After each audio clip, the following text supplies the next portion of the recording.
আসসালামু আলাইকুম ওয়া রাহমাতুল্লাহি ওয়া বারাকাতুহু। ভাই ও বন্ধুরা, আজকের এই ভিডিওতে আলোচনা করব সূরাতু আলে ইমরান।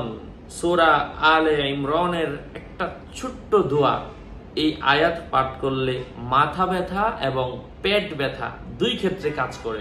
ছোট্ট আমলের মাধ্যমে আলোচনা বুঝতে ধৈর্য ধরে সাথেই থাকবেন। আমাদের এই ছোট্ট ইউটিউব চ্যানেলটি সাবস্ক্রাইব করতে ভুলবেন না। তো মাথা ব্যথা এবং পেট ব্যথার জন্য আপনাদেরকে একটা আমলের পরামর্শ দিচ্ছি।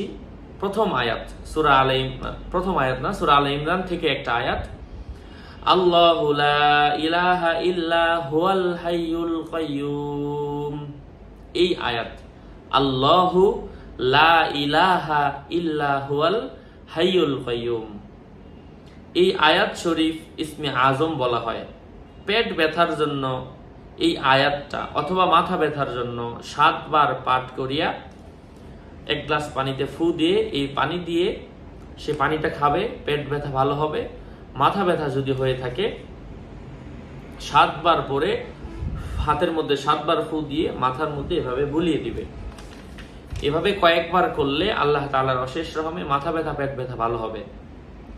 বিশেষ করে জাদুটোনা, জিন ভূত, বদনজর, শিশুরোগ হইতে হেফাজতের জন্য ছেলেদের তামার পাতে আর মেয়েদের রূপার পাতে এই আয়াত খোদাই করিয়া রাখলে ইনশাআল্লাহ সকল অনিষ্ট থেকে হেফাজত হওয়া যায়। এটা অনেক কঠিন, এটা দরকার নাই। অনেক নিয়ম আছে কিতাবের মধ্যে যেগুলা পাঠ করা অনেক পাঠ করা আমল করা অনেক কষ্টকর। এগুলা আসলে সাধারণ মানুষের পক্ষে সম্ভব না, আমার পক্ষেও সম্ভব না। এই কিতাব থেকে আপনাদেরকে আমলটা দিলাম, মাওলানা মুহাম্মদ ইব্রাহিম দেহলভী রাহিমাহুল্লাহু তাআলা, 160 নম্বর পৃষ্ঠা। আল্লাহ তাআলা আমাদের সবাইকে এই আমলটা করার তৌফিক দান করেন। আরো আপডেট পেতে আমার সাথেই থাকবেন। সুস্থ থাকবেন, ভালো থাকবেন। আসসালামু আলাইকুম ওয়া রাহমাতুল্লাহি ওয়া বারাকাতুহু।